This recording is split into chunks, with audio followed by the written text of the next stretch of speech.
Hi everybody, welcome to this Timeline documentary. My name is Dan Snow and here I am in a Lancaster bomber cockpit, one of the few remaining Lancasters from the Second World War, to tell you about my new history channel. It's called History Hit. It's like Netflix for history. Hundreds of history documentaries on there and interviews with many of the world's best historians. Follow the information below this film or just search online for History Hit and make sure you use the code TIMELINE to get a special introductory offer. Now enjoy this show.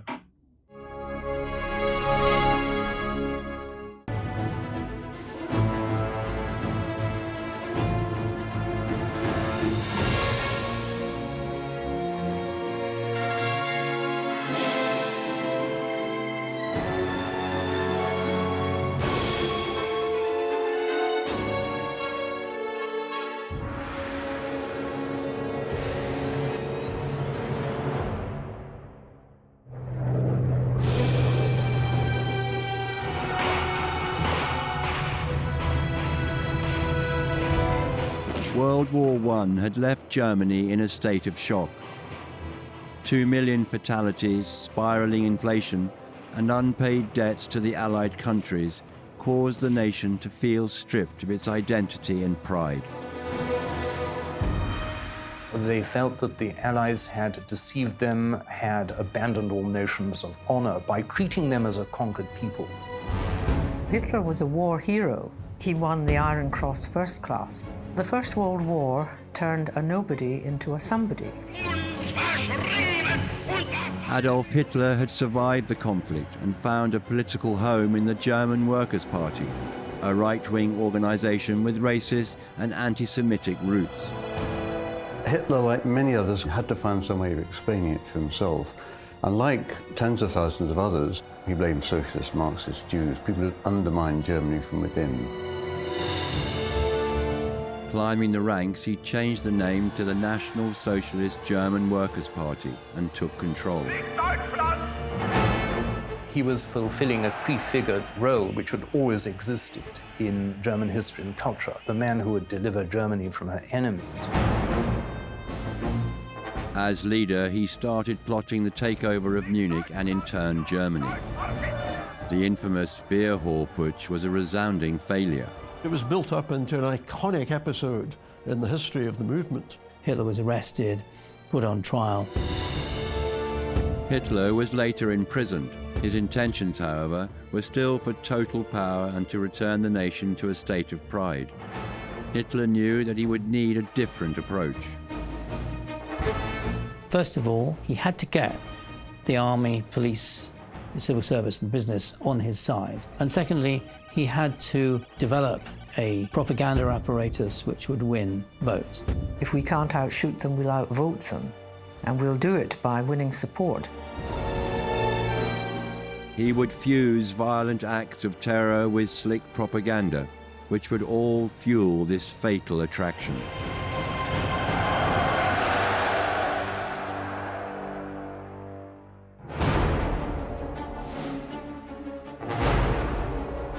In the late 1920s, the Nazi Party found themselves with diminishing support as the German economy became stronger. In 1928, Germany was in quite reasonable circumstances. There had been a recovery from the depression after the war, recovery from the inflation with the stabilization of the currency in 1924. The economy appeared to be booming. This was largely because there was an enormous influx of American money. The Germans spent a lot of the loan money on things that were very desirable, like concert halls and swimming pools and so on, but they weren't productive. So Germany looked as if it was prospering. Unforeseen events in the world economy would end up having huge ramifications for Germany. Post-war economic recovery under the Weimar Republic, which was genuine enough while it lasted, that had collapsed. That had gone into free fall as a direct result of the Wall Street crash in New York. October 29th, 1929, Black Tuesday. The New York Stock Exchange is in a panic. Frantic investors have scrambled to unload their stocks at any price. Everyone wants to sell. No one wants to buy. Suddenly, even the most gilt-edged securities are practically valueless. The stock market crash has come, and the Great Depression has begun. They just pulled the rug out from Germany. They just withdrew their investments. American banks withdrew the loans on which a German recovery after the hyperinflation of 1923 had depended. German banks collapsed. They withdrew their money from businesses. Businesses collapsed. So many of the loans, particularly, had been made on a 14-day basis. They could just withdraw them. So the German economy contracted very suddenly, very quickly. Every European country was affected. Germany was disastrously affected. There was a saying of the time, New York sneezed, London caught cold, and Germany nearly died of influenza. It really was, first and foremost, a crisis of industrial society. And the major unemployment was in industry, particularly the building trade.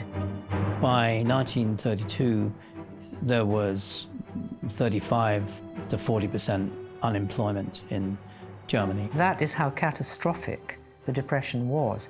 When you throw manual workers out of jobs, of course, the people who are the clerks in these occupations suffer as well. The continuity of the Great Depression was absolutely critical. And once you got the worker in the dole queue, you had him as a potential Nazi, a potential stormtrooper. The people of Germany were down and out, and the now called National Socialist Party had found a cause to champion that would increase their visibility and popularity. In that atmosphere of crisis, when governments were only able to rule by decree because the parties couldn't get together and get behind a policy to deal with this massive economic collapse, in that situation, voters thought, this is the last straw. We've had hyperinflation, we've had international humiliation, we've got political chaos. The Nazis seem to be the one party that's led by youthful, determined, energetic individuals. They promoted the party, actually, in 1930 particularly, as the Hitler movement, die Hitlerbewegung. This, of course, was after Hitler had had the ban on his public speaking lifted, and so he had been going around speaking a great deal. It's very difficult to find anything to which the party was willing to commit itself. They were very, very vague on what they intended to do. They seemed to have to offer something to every constituency in Germany, the worker, the manager, the lower middle class, women. What he was saying in one place wasn't necessarily compatible with what he was saying elsewhere, in terms of, say, economic detail. We're going to make Germany great again, we're going to recover, we're going to have work for everybody, we'll put Germany back on the international scene, we're going to rescue the German family, we'll give German women a much better life. These are all cliches. And when you probe, they really don't have any particular policies that they can actually present in a rational way to the general public. Much of it rested simply on that Germany will be rescued, Germany will become a great power, and Hitler will be the person to achieve it. Electoral success would come to the Nazis at the beginning of the 1930s, and their popularity continued to rise as the population grew more disillusioned with the established government. I think that the electoral success of Hitler's party in 1932 didn't necessarily reflect the strengths of the party itself or its ideological appeal. It really reflected the extraordinary crisis that Germany had gone through as a result of the Wall Street crash. And I think what a lot of German people did was they desperately looked around for some kind of messiah. And that's how Hitler was being sold to the public. Their appeal was many-sided, and of course, their vision was of what they called a Volksgemeinschaft, a folk community, in which the party could represent all social classes and groups. Hitler stands for election as president in April 1932 against Hindenburg, who had been president since 1925. And he loses. But he comes second, he comes a pretty creditable second, and it's given him a much higher profile than he'd previously had. The propaganda continues, and in the election of July 1932, the Nazi Party gets 37% of the vote, and is the largest single party in the Reichstag with 230 seats, more than doubling its 1930 total. That's a tremendous success, but Hitler is not offered the chancellorship. Actually, it was his democratic right to be offered the chancellorship, but he is not. He is offered the vice-chancellorship, and he turns it down. A large proportion of the middle class voted for the National Socialist Party in the July elections of 1932 as a protest to the Hindenburg government. By November, they had retracted their support. There is another election in November, and the Nazi vote declines to 33%. Still, I think, 196 seats in the Reichstag. But it's a matter of considerable disappointment to a lot of followers. So what they do, they seem to be on the verge of their death cough, their death rattle. There is now not such a pressing need to offer Hitler the chancellorship. Local election votes and so on at the time are showing a decline in the Nazi vote. I mean, they might just have fizzled out. There is then a minor election in the state of Lippe, and what the Nazis do is flood it with their marketing resource. They throw everything at this miniature state of Lippe, and they win. And it's at that point that Hindenburg finally invites Hitler to be part of a coalition government. The small coterie of conservative politicians decided they could manipulate Hitler, offered him the chancellorship, and that was the start. Adolf Hitler, leader of the German national movement, is made Chancellor of Germany, and Berlin goes wild in celebration of his victory. Having secured the role as Reich Chancellor, it took one more twist of fate in favor of the National Socialists to see the future of Germany take a deadly turn and hand Hitler complete control. The Wall Street crash had sent Germany into economic crisis. The nation was subjected to a second wave of spiraling inflation and soaring unemployment.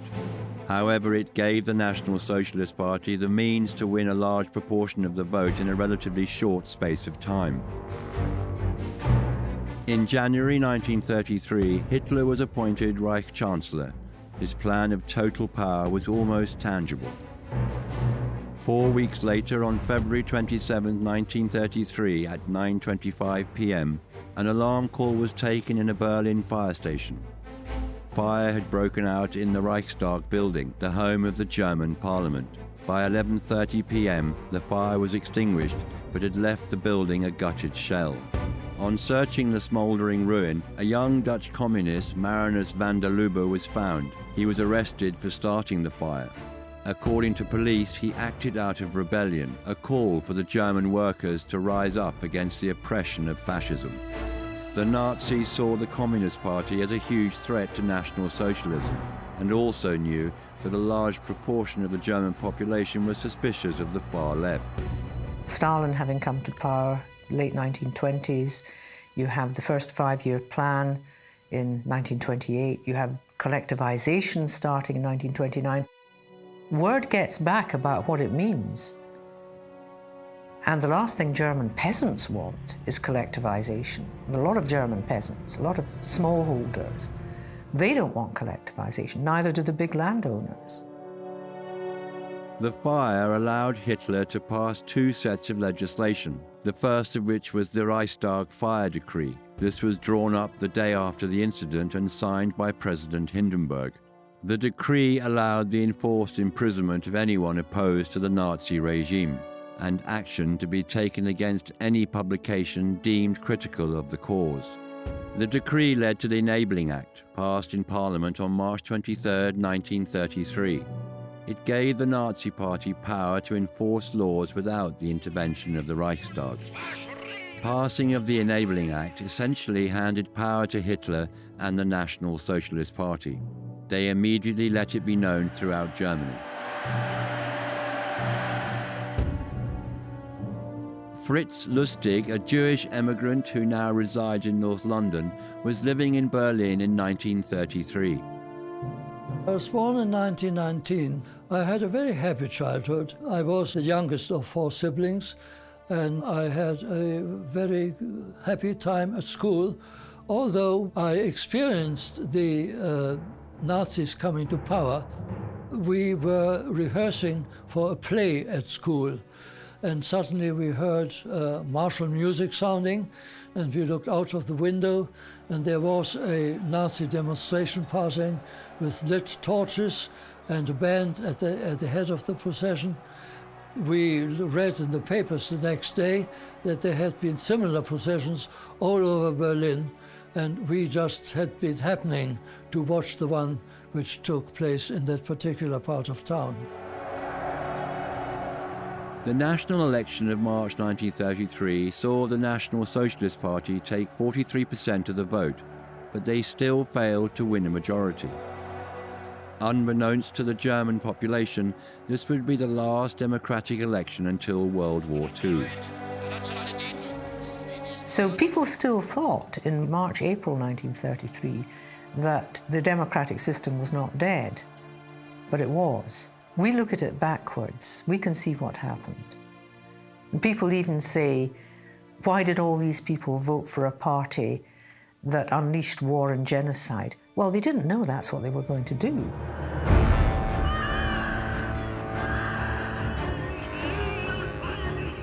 The Nazis had taken Germany by lawful means. Hitler's plan had worked, and although his party had still not managed to gain a majority, they had total power. They believed there was still an enemy who may stand in the way of this domination that would come from within the party itself. The termination of this enemy would culminate on July 2nd, 1934. The incident, known as the Night of the Long Knives, would see the murder of Ernst Röhm, the head of the Sturmabteilung. Hitler and the party leadership had arrived at the point where they felt they had to take on the SA, the Sturmabteilung. Various senior paladins of the Reich feared the power of Rome. They coveted it for themselves, specifically Himmler. And so they began to tell Hitler that Rome was plotting against him, which was not in fact true. The army hated them because they're a rival source of power. I think from Hitler's point of view, the real problem was that he was worried that Rome really would develop a popular following, more popular perhaps in the end than the following for Hitler. There was a real distrust about Rome's motives and Rome's political ambitions. Major Röhm is very definitely number 2 to Hitler, and therefore is some sort of potential rival to his power. And they had a ready-made weapon, and that was the SS, the Schutzstaffel. The SS were originally a small battalion of the much larger SA, but in 1929, Heinrich Himmler was appointed leader and, taking inspiration from Röhm, began to rapidly expand the unit.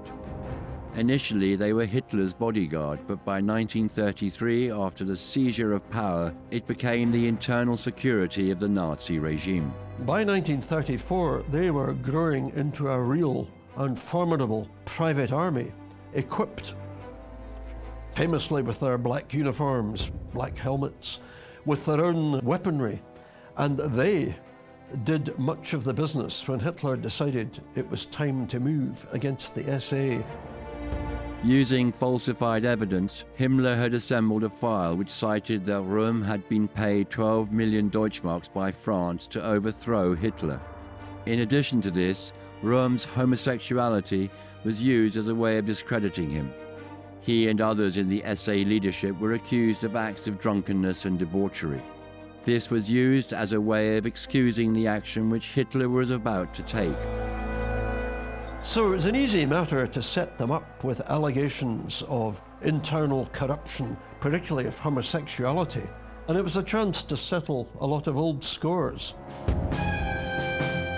On the morning of June 30th, Hitler, with a large number of SS, marched into the hotel in Bad Wiessee, where Röhm and many leaders of the SA were staying. They were arrested at gunpoint and later executed. It was a brutal business when the move was made. SA were taken totally by surprise, and much of their leadership was wiped out. With the brutal execution of Röhm and other potential opponents, Hitler sent a clear message to all that opposition would not be tolerated. The Jewish population and those on the left were already living with constant persecution, yet the Nazi Party's popularity amongst the German nation grew. The threat of violence, intelligent propaganda, and the complete monopoly of all institutions in Germany gave people no choice but to support.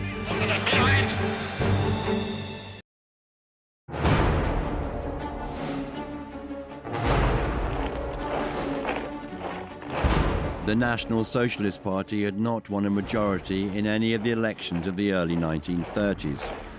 However, the passing of the Enabling Act saw Hitler gain complete control of Germany. In turn, the Night of the Long Knives had killed off any potential political threat he may have had. The German nation found themselves living under a dictatorship. Jews, communists, social democrats were all targeted as enemies of the state. Persecution, imprisonment, and systematic execution were all threats to these members of society. Working closely with Hitler, it was Joseph Goebbels who saw to it that the veneer of the Nazi Party would appeal to the masses. This campaign intensified once power had been consolidated, but its roots were set long before.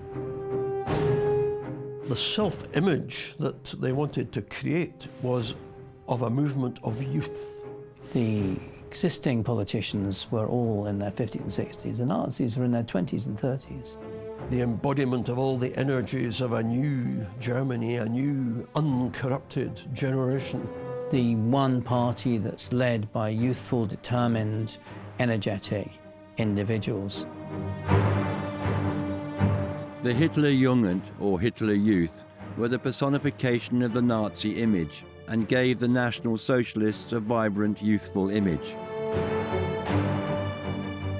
Because Hitler believes that too much education is dangerous, the young Nazi gets his only schooling after working hours. A daily lecture on Germany's need for expansion and the triumph he will share when German armies march into the rich wheat fields of the Russian Ukraine. The Hitler Youth eventually became almost compulsory. The Nazis market them very, very heavily. In other words, what we'd imagine them to be as a rigidly hierarchical organization with cruel discipline and bullying and so forth is not actually how they're self-presented. They're actually self-presented as a kind of adventure holiday. At 18, every young man must serve 6 months in the Arbeitsdienst. There was one boy in my form whom I quite liked, who was in the Hitler Youth. I was very keen on associating with him. I think he was less keen to associate with me. The man who was first given charge of it, Baldur von Schirach, was an able organizer, good at recruiting, but the real takeoff was only after the Nazis took power. Within 18 months, they were able to claim 3.5 million members. And that doesn't count, of course, the women's and girls' organizations that were set up in parallel to it. The girls' organization was called Bund Deutscher Mädel, the League of German Girls. There were a lot of young people who gravitated to the Hitler movement actually then influenced their parents, not the other way around. It wasn't just youth groups that were monopolized by the Nazi Party. All organizations were in turn affected. The Nazis forced every single voluntary society or organization in Germany to join the Nazi Party or become part of a Nazi apparatus. That meant all orchestras, opera houses, singing clubs, amateur dramatic societies, all of that, they had to become part of the Reich Chamber of Culture, which is under the propaganda ministry. And of course, if you wanted to practice art and exhibit your work, you had to be admitted to the Chamber of Culture. And if you're Jewish, you wouldn't be admitted. If you're a modern artist, you wouldn't be admitted. So this is a way of imposing control. All aspects of life were effectively taken over by the National Socialists. These changes were witnessed by the schoolchild Fritz Lustig. We had a new headmaster. Our current headmaster was not Jewish, but he was a social democrat, and therefore his politics were not acceptable to the Nazis. And a new headmaster was appointed. He introduced several new measures. One of them was that the weekly Monday morning assembly was completely transformed. After everybody had sat down, one of the boys who was stationed at the entrance door shouted, "Achtung, attention," and then the headmaster walked in along the central aisle all through the hall with his arm outstretched in the Hitler salute, turned smartly round when he reached the podium, shouted "Heil Hitler," and the whole school had to answer with the same. I suppose I must have outstretched my hand in the Hitler salute because not to do that would have drawn attention to me. I didn't want to draw attention to myself by raising the question of whether I was excluded. Today, the Nazi propaganda machine is seeking to make Adolf Hitler the only god of the German people, out to destroy every established religionism.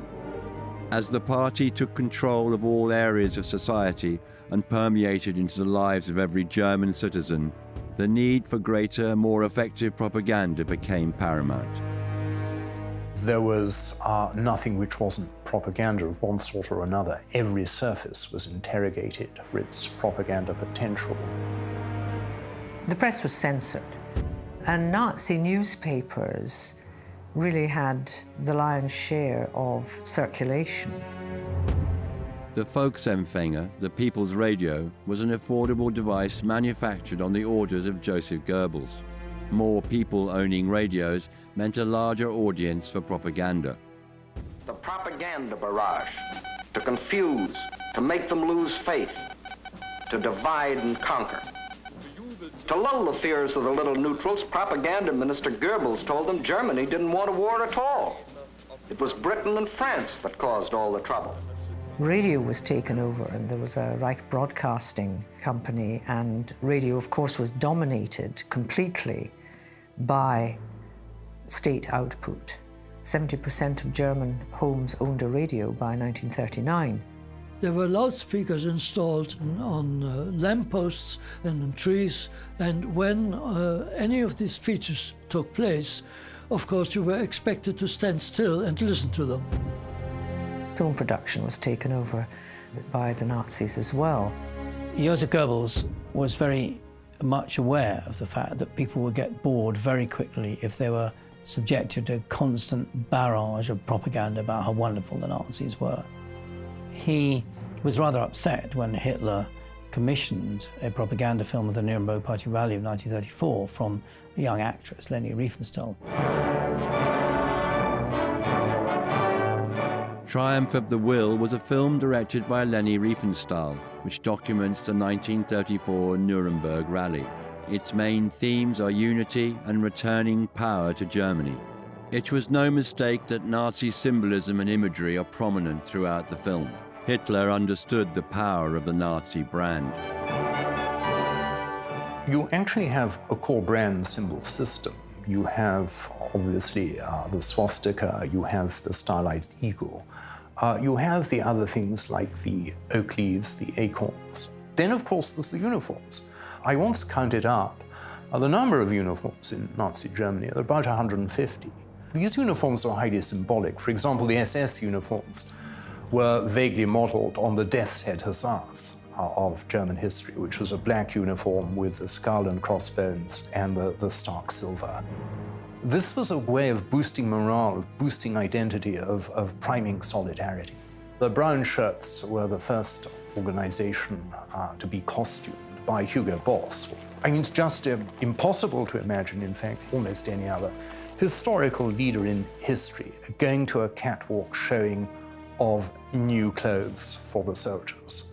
Only Hitler, and for reasons unique to him and unique to the Third Reich. The National Socialists found success in running both well-planned propaganda and brutal acts of violence simultaneously. However, it was the Olympic Games of 1936 which would see a halt to the terror and the suppression of anti-Semitism.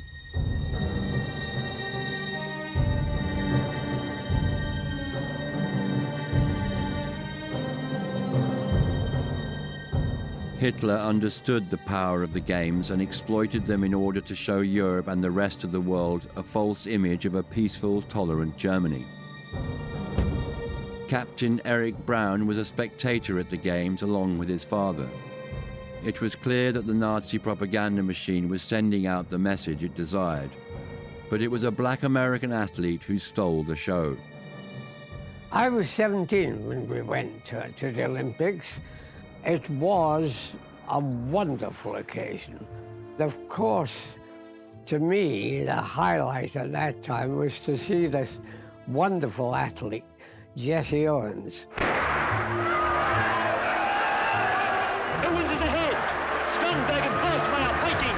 Rosendahl challenges right. Who won the 100 meters, the 200 meters, the 100-meter relay, and the long jump. Quite incredible. He was poetry in motion. The lanky star from Ohio State shatters all existing records as he takes the gold medal in the men's broad jump with a sensational leap of 26 feet 5 5/16 inches.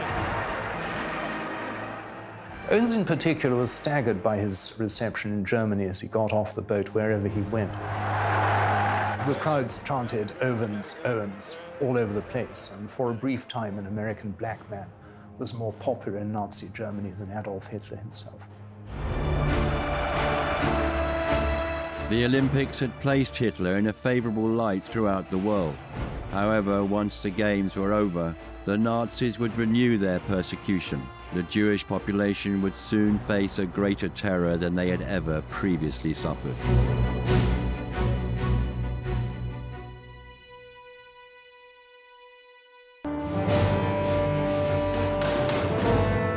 The 1936 Olympics allowed Hitler to project to the world a vision of a tolerant, progressive nation.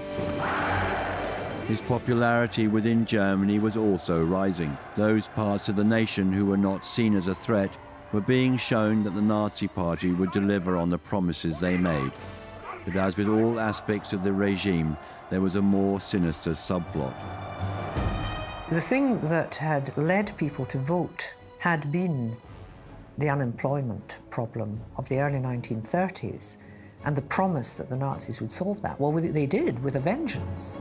If anybody was unemployed, or they were rounded up and made, for example, to chop wood, which was given to the elderly or the very poor. Certainly by 1938, there were 400,000 unemployed in Germany. I mean, it is nothing. But there were always offers to tempt them to join the Nazi Party. You join the ranks, be paid, be uniformed, seemed quite attractive. Although it seemed that the whole nation was behind them, the main anti-Semitic message of the Jewish conspiracy was still being played out by the Department of Propaganda. The idea of a Jewish world conspiracy was not one that was present in more than a very tiny fragment of the German population. They were successful in business up to a point. They controlled some of the big departmental stores in Germany, but in no sense were they in control of the life of the Weimar state. In every village, in every town and city are stormtroopers from whose headquarters the local party leader directs his district campaign of terror, marks victims for persecution. Hitler was keen on keeping the suppression of Jews at the forefront of Nazi policy, as Germany and the German nation were historically not known for their anti-Semitism. It had been the place that many Jews had gone to from countries that genuinely were anti-Semitic. There's a strong anti-Semitic tradition in Austria, strong anti-Semitism in Romania. Soviet anti-Semitism was always kept under wraps, but it was certainly there. And of course, Polish anti-Semitism, where a very large proportion of Europe's Jews lived. A young Eric Braun, teaching in Germany, could see from an objective point of view the effect of the Nazis' anti-Semitic policies. I was very aware of the fact that the Nazi regime was building up into a very, very clamorous political body, and a very ruthless political body too. The Nazis began to unroll then their own brand of anti-Semitism, radical anti-Semitism. There was an evil aspect, if you like to put it that way, to the Nazi regime. On November 7th, 1938, Ernst von Rath, a German diplomat in Paris, was shot by Herschel Grinspan, a young German Jewish man. His motive was a direct response to Nazi anti-Semitism. 2 days later, von Rath was pronounced dead. Orders were given to the SA and SS to take to the streets and destroy all Jewish-owned property and businesses and arrest all Jewish men. The following 2 nights were an orchestrated and systematic series of attacks on Jews throughout Germany. It would become known as Kristallnacht. 91 Jews died and 300,000 were arrested and sent to concentration camps.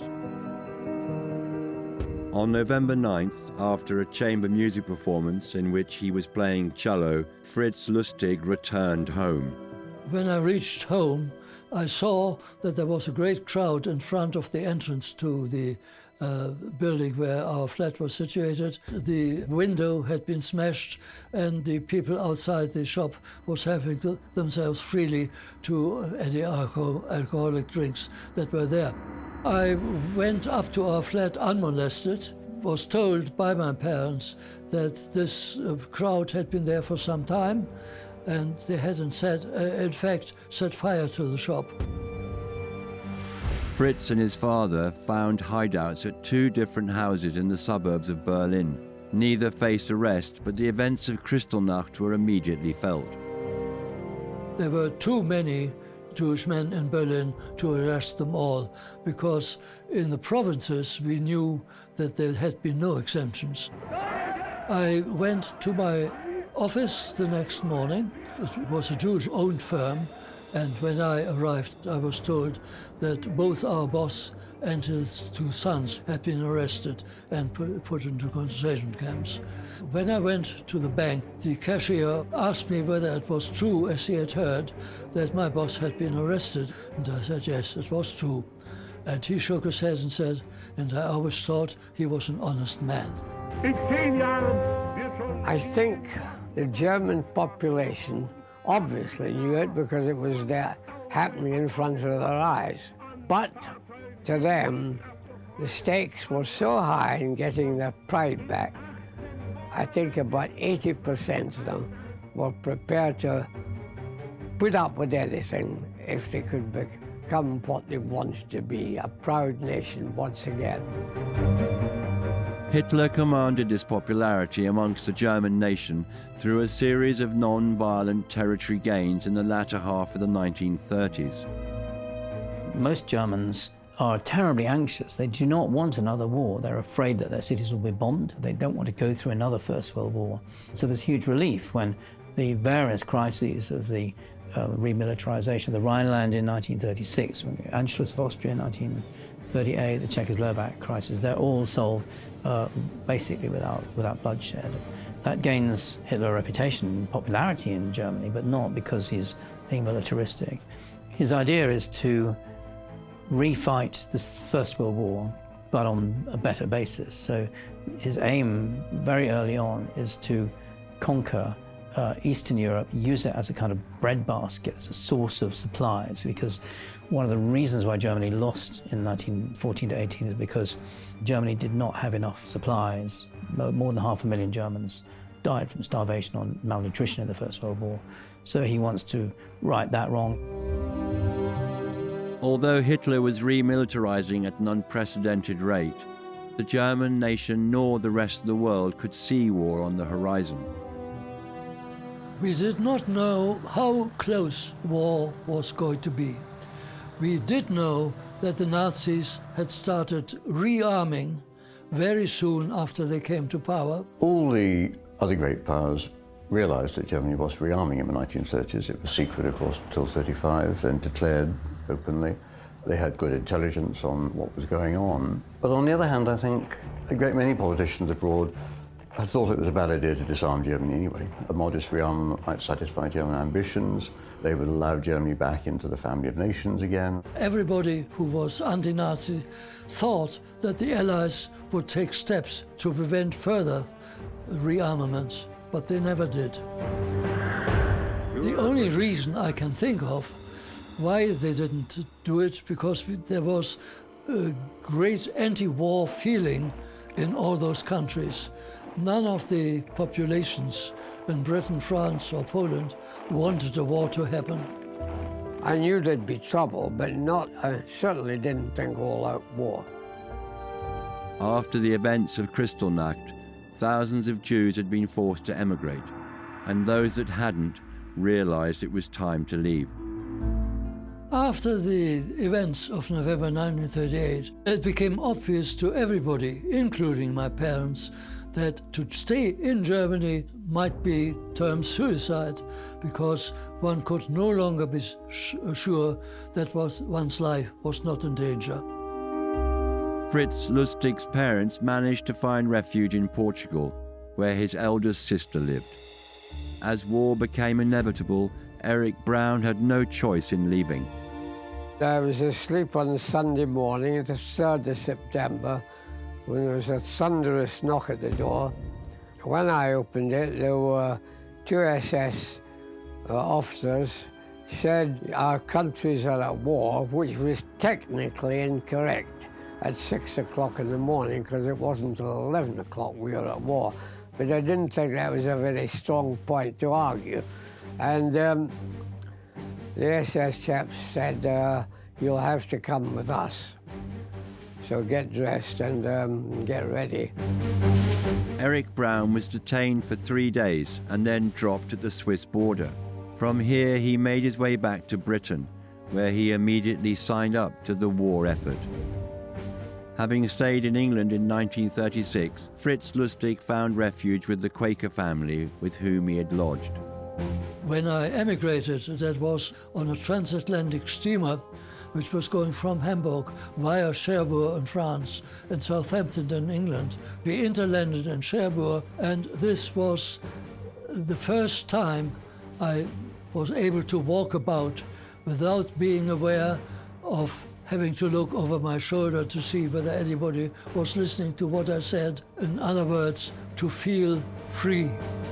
And that was a marvelous feeling, which I remember to this day. In just 10 years, Hitler and the Nazis had moved from a marginal fascist party with a small following into a military dictatorship ready to wage full-scale war. The promise of rebuilding Germany and reinstating pride to the nation fueled Hitler's popularity, despite acts of savage violence that left thousands dead and a great deal more seeking refuge in other countries. When the curtain was raised on the theatre of combat, Germany rallied behind their Führer. The victory over Poland was certainly welcomed because it righted the wrong, as people saw it, of the territorial settlement at the end of the First World War. I think most Germans would have been very happy to leave it at that. The high point of Hitler's popularity was undoubtedly in the summer of 1940, after the very rapid conquest with relatively little bloodshed. The victories of 1939, 1940 created what proved to be a short-lived period of absolute mass euphoria in Germany. One victory after another. All of this is ecstasy because the prophet is what he says he is. He is real. He is an earthly god by this stage. And of course, the trouble is he begins to believe his own mythology. The beginning of the Second World War would see the decline of Nazi support. It would take a costly and bloody war to end this horrific regime.